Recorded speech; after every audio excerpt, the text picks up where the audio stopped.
Welcome to a deep dive, and this one is really cool. It's into the magical diaries of Ethel Archer. Oh, yeah. You probably know her as a poet, but she was also a practicing occultist back in 1912 London. Wow. And not only that, but she was a member of the AA Okay. and married to Eugene J. Wyland, who published the Equinox.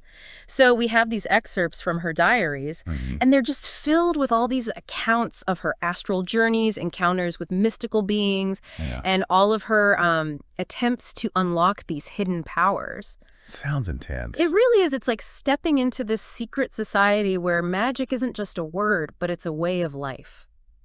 It's amazing, because these diaries give us such a raw look into early 20th century occultism. Yeah. It's like firsthand, Yeah. not just theories, but someone actually living it. And from the first entry, you're just hit with these vivid descriptions. Oh, really? She doesn't just say, oh, I went astral projecting. She writes about the feeling, like the sensation of being, and I'm quoting here, borne through the air upwards, the rarefied atmosphere. You really feel like you're there with her. It's all about the experience, right? Totally. Not just what happened, but how it felt. Exact. And then there's this part where she talks about a little girl in a red frock Oh. leading her to a house with a turf roof. Okay. Like something out of a fairy tale, but with this like hidden occult symbolism, That image stayed with me too. Yeah. And then things get a little, she describes these black dogs and red bulls appearing, and she immediately recognizes them as elementals. Right. And she even tries to banish them using the pentagram of Earth. Wow. For Ethel, these weren't just like mythical creatures, they were real. Yeah. Elementals in magical traditions, they're often seen as guardians Okay. or forces that can be, well, used or banished. It's like there's this unseen world layered right over Earth. Exactly. And this pentagram she uses, it's more than just a symbol. Right. It's protection. In many traditions, it represents the balance of the 5 elements. That makes sense. Her using it right away, she wasn't just messing around with this stuff, She knew what she was doing. She was a serious student, putting it all into practice. And it wasn't just these encounters, right? She has these recurring dreams throughout the diaries. Oh, like what? Multiple moons, stormy skies, shooting stars, turning into crystal globes. Those are powerful images. Really vivid. Dreams are important in occultism. Right. And these recurring symbols, they could mean something, What do you think? Well, multiple moons, maybe emotional ups and downs. Right. Stormy skies, maybe some inner turmoil or challenges. I see. And the shooting stars, transforming, maybe a desire for clarity, revelation, amidst all the chaos. Wow. And she often dreams of water, the river, the Thames. Interesting. In many traditions, water represents the subconscious emotions, the flow of energy. It's like her dreams are mirroring her waking life. Yes, the sense of seeking, of navigating uncertainty. And that leads us to her attempts at astral travel. Okay. There's one entry where she describes involuntary movements, her hands lifting on their own. Her breathing becoming really forceful, almost like her body's trying to fly. This is fascinating because it might be connected to asana. Asana. Yeah. In practices like yoga and meditation, where specific postures help with energy flow. Right. It shows that for her, astral travel wasn't just in her head, it was her whole being. And she even mentions reaching, quote, the God position. The God position. It's a bit of a mystery, no further context. Interesting. It could be a specific asana, a symbolic posture, or even a mental state, who knows? But we can connect this to Kundalini energy, this potent force that lies dormant at the base of the spine. Okay. Some practices aim to awaken and raise this energy, and that can cause involuntary movements, tingling, heat. Like what Ethel describes. Exactly. It suggests she was engaging in practices to awaken this deeper energy within herself. So it's not just about leaving her body, but transforming it, tapping into its potential. Precisely. Okay, so we've got astral travel, elementals, hidden symbols and dreams. What else is in store for us? Well, next we'll look at Ethel's astral journey to a walled city, which is a really intriguing one. The one with the mysterious coat of arms and Calvary crosses. That's the one. It's like she stumbled upon a hidden realm full of symbolism. I can't wait to hear more about that. Let's dive in. Ah. All right, so Ethel's trip to what she thinks is Venus. Oh, yeah. One of the most dramatic entries in her diaries, for sure. Yeah. Really shows, how risky and challenging astral travel can be. No kidding. The way she describes it, it's like straight up terrifying. No, it is. It is. So let's break it down. Okay. So she feels this tingling at first, but then it becomes like a burning irritation. Oh, wow. And then she encounters this hand. Get this. It feels like soft India rubber, she says, but incredibly strong. Just this feeling of being trapped, powerless, Like a nightmare. Yeah, totally. But what's interesting is she doesn't freak out. Right. She uses her training. Oh, right. This technique she calls the Enterer. The Enterer. And she invokes the god Horus to help her break free. That's pretty amazing. She's resourceful. Yeah, it shows how much she's learned, how skilled she's becoming. Yeah, yeah. We've seen her use the pentagram, right? Understand elementals. And now she's got these specific techniques for astral projection, invoking deities, the whole 9 yards. It's like she's leveling up with every challenge. Exactly. Learning, adapting, refining her skills as she goes. So what is this Enterer technique exactly? Well, unfortunately, she doesn't go into detail. Oh. But based on what she says around it, Okay. it seems to be about visualization, really focusing your intention.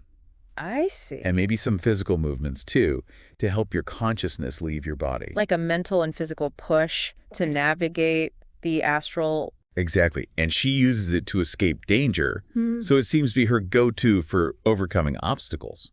Taking control in tough situations. Right. Okay, so she escapes the rubber hand, but then Venus isn't exactly a walk in the park. Right. A white figure, a black angel, multiple demon heads. Whoa. It's a lot to process. Well, this ties into what was big in Western esotericism back then. What's that? The idea of planetary spheres. Okay. Each planet has its own energy, its own inhabitants, you see, Venus. It's about love, beauty, harmony, but also temptation, desire, even wrath. So this wrathful being, it could be a guardian of Venus. Yeah, testing her. To see if she's worthy to enter. Like a cosmic bouncer, making sure you're ready for what's inside. I like that analogy. And the black angel, the demon heads, who knows? Yeah. Maybe more tests or her own fears or just beings that live there. It's really trippy.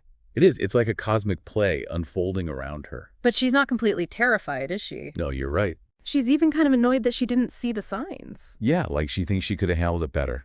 If she'd been more prepared. Exactly. It shows her mindset is changing. Oh. She's not just along for the ride. She's trying to understand, learn. Taking control of her experience. Yeah, that frustration. It shows she knows how important knowledge is in this realm. It's not enough to just wander around. You need a plan. You need skills. Exactly. Preparation is key. Which reminds me, she mentions pranayama a few times. Ah, yes, pranayama. Never really explains it, though. So pranayama, it's a Sanskrit word. It means breath control. Okay. It's huge in yoga, other traditions. Right. Different breathing techniques to, regulate your energy. I've heard of that. Some calm you down, some energize you, some can even change your state of consciousness. Wow. So when Ethel does pranayama, it's probably to prep for her astral travels or to influence what happens during them. Like another tool in her kit. Exactly. It shows how connected it all is for her body, mind, spirit. It's not just about leaving the body. It's about this whole being approach. Right. And that brings us to another interesting element. Oh, what's that? Her experience with the golden ankh.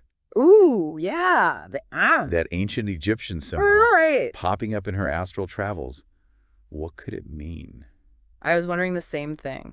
Well, the ankh, it represents life, immortality, the union of opposites. Deep stuff. So maybe she was using it to focus her meditation or her visualization to connect with certain energies, maybe. To reach a specific state of mind. Possibly. She even says she becomes the ankh, expanding and contracting with her breath. Wow, that's powerful imagery. Right. Maybe it symbolizes her merging with the life force itself, transcending her individual identity. Consenting to something bigger. Exactly. It's really something. And that connection to something larger, it keeps coming up in her journey. Yeah. Whether it's elementals, astral realms, or just looking within. Like she's trying to find her place in this huge universe. Yeah, it's like she's a pioneer mapping out this unknown territory. Leaving breadcrumbs for others to follow. But as she finds out, it takes more than a map, right? All right. You need the knowledge, the skills, and a lot of courage. For sure. So let's see what other challenges and insights Ethel encounters in the next part of our deep dive. All right, let's get into it. Ethel Archer's diaries, they've really taken us on a wild ride. They have. Astral realms, elementals, beings that are friendly and, well, not so friendly. It really makes you think, doesn't it? It does, about reality, about what's possible. It challenges our perceptions. It really does. And shows us there's more out there, Yeah. beyond what we normally see. But like Ethel's journey shows us, you can't just be curious. You got to be ready to like really learn and adapt. Right. Confront your fears, your limitations. And one thing that struck me is how she's always growing, changing. Oh, absolutely. She's not some perfect, all-knowing expert. Right. She's figuring it out as she goes, making mistakes, learning from them. That's what makes it so relatable. Totally, even though her experiences are so unusual. There's a real honesty in her writing, Yeah. Like, she's not afraid to say, hey, I messed up, or I don't get this. Like after Venus, when she's mad at herself for not seeing the signs. Exactly. It shows that knowledge, preparation, it's so important in these realms. You can't just wander in blindly. You need the tools, the skills, the awareness. It makes you wonder, what if she'd had a teacher or someone to talk to about it all? Right. Someone who understood. She was pretty much on her own. That isolation, it adds another layer to her story. It does. Imagine trying to process all that with no one to share it with. No support system. Like she was a pioneer, forging her own path. And her diaries, they're even more valuable because of that. They give us a window into this world through her eyes. It's really inspiring, her courage, her dedication. Definitely. So thinking about everything, the astral travel, the elementals, the techniques like pranayama, the enterer, it all points to self-discovery, unlocking our potential. That's the heart of it, isn't it? Not just exploring what's out there, but what's inside us. Expanding our understanding of what it means to be human. To be conscious in this vast universe. And she makes it seem like anyone can do it. Right. It's not just for a select few. If you're willing to put in the work, learn, grow, step outside your comfort zone. I think that's the real message of Ethel's diaries. They're not just stories. They're a call to action. A reminder that we can all connect with something bigger than ourselves.